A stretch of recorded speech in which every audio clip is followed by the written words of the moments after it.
Simón Bolívar y Palacios nació en Caracas, Venezuela, el 24 de julio de 1783.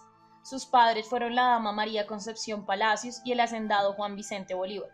Quedó huérfano de padre y madre cuando tenía 9 años, a causa de la tuberculosis. Fue alumno de los ilustres Simón Rodríguez y Andrés Bello. Además, se formó leyendo a importantes pensadores como Locke, Voltaire y Rousseau. En 1779 viajó a España para terminar sus estudios. Después de un tiempo en Austria se encontró con Simón Rodríguez. Juntos visitaron Roma y estando en el Monte Sacro en 1805, juró que no descansaría hasta liberar a su país de la dominación española. En 1810 se unió a la conspiración Patriotas en Venezuela, quienes vencieron el capital general Vicente de Empearán.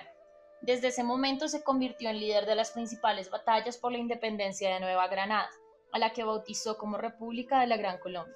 Más adelante, en 1823, Simón Bolívar llegó a Lima para luchar por la independencia de Perú. Logró las victorias de La Junín y Ayacucho en 1824, el mando del Ejército Unido Libertador. Su estadía en Perú se extendió hasta 1826, pues estaba organizando la Federación de los Andes, proyecto que buscaba unir a la Gran Colombia, Perú y Bolivia. En su regreso a Bogotá no pudo superar los planes nacionalistas de Caracas y Quito. Lo mismo pasó con Lima y La Paz. Finalmente, acorralado por sus enemigos, enfermo de tuberculosis, decidió renunciar al poder en abril de 1830 y se retiró a Santa Marta.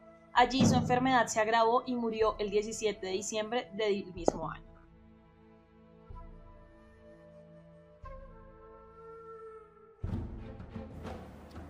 Para Bolívar, la idea de nación era mucho más incluyente que la que se percibía en la época de otros próceres.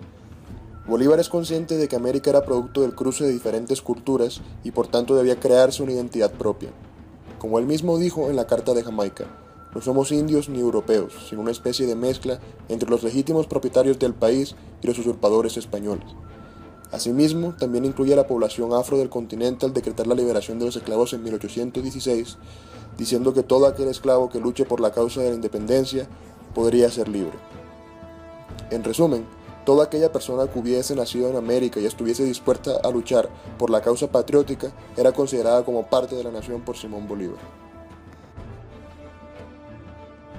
Para Bolívar, el deber del Estado debía mantener la estabilidad política y social. Por esto, para él, se debía preferir un sistema centralista, en el cual desde un mismo lugar y autoridad se pudiera mantener el orden sin trabas u obstáculos. Asimismo, afirmaba que el Estado debía fundamentarse en la libertad, en especial la libertad cívica de sus ciudadanos. La causa independentista se fundaba en el ideal de libertad y por lo tanto sería contrario a la concepción del Estado suprimir la libertad de sus miembros. En sus diferentes obras, el Libertador hace referencia al concepto de felicidad nacional, la cual debe ser uno de los fines esenciales del Estado. Asimismo, menciona a una llamada perfección social, expresando que el gobierno debe dirigir sus resortes hacia la perfección social. Este es el único fin de las instituciones humanas. Estos conceptos se entienden como la práctica de las virtudes republicanas, el imperio de las leyes sobre los hombres y el goce de los derechos por parte de sus ciudadanos. Para Bolívar, el imperio de la ley debe ser propio del país. Es enfático al establecer que las leyes de la nación deben emanar de la misma y no buscar aplicar legislación extranjera. Esto debido a que las leyes deben ser relativas al contexto de cada país y por lo tanto no se pueden importar. Por lo que el pueblo debe ser autónomo y debe gobernarse a sí mismo, en vez de buscar un gobernante o leyes forasteras. En el discurso de Angostura sintetiza lo anterior con la frase: no olvidando jamás que la excelencia de un gobierno no consiste en su teórica, en su forma ni en su mecanismo, sino en ser apropiado a la naturaleza y al carácter de la nación para quien se instruye. Para el Libertador, las leyes deben corregir las desigualdades de la naturaleza, para que así la educación, la industria, las artes, los servicios, las virtudes le den una igualdad ficticia propiamente llamada política y social. Con esto, mostró una clara preocupación por la igualdad material de la desigual sociedad americana, esto relacionado con el concepto anterior de felicidad nacional. Igualmente, esto permitía manejar de mejor forma una sociedad tan heterogénea como la de la época, haciendo hincapié con esto en la estabilidad política. Finalmente, Bolívar le da una fundamental y central importancia al papel de la educación. Para él, un pueblo educado tenía capacidad de gobernarse y mantener sus libertades. De lo contrario, tarde o temprano caería en la esclavitud de la ignorancia. Es por ello que el Estado tenía como función primordial la educación del pueblo. Como él mismo dijo, la educación popular debe ser el cuidado primogénito del amor paternal del Congreso.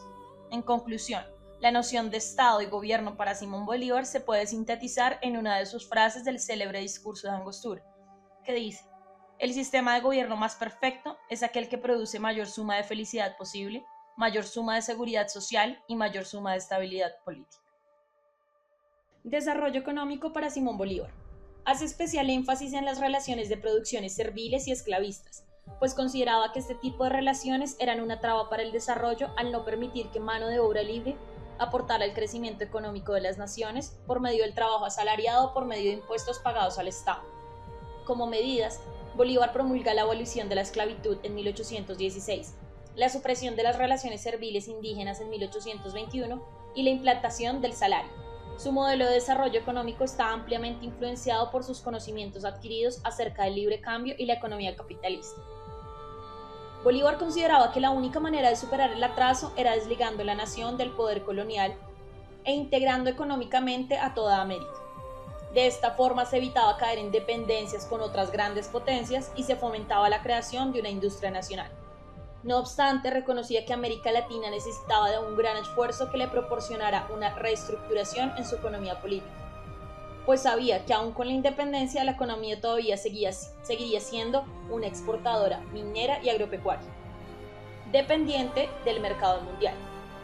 Para ayudar el proceso, Bolívar fomenta la industrialización a través del decreto de 1820, donde ordena crear una junta en cada provincia para fomentar la industria, proponiendo y concediendo premios a los que inventen, perfeccionen e introduzcan cualquier arte o género de industria útil.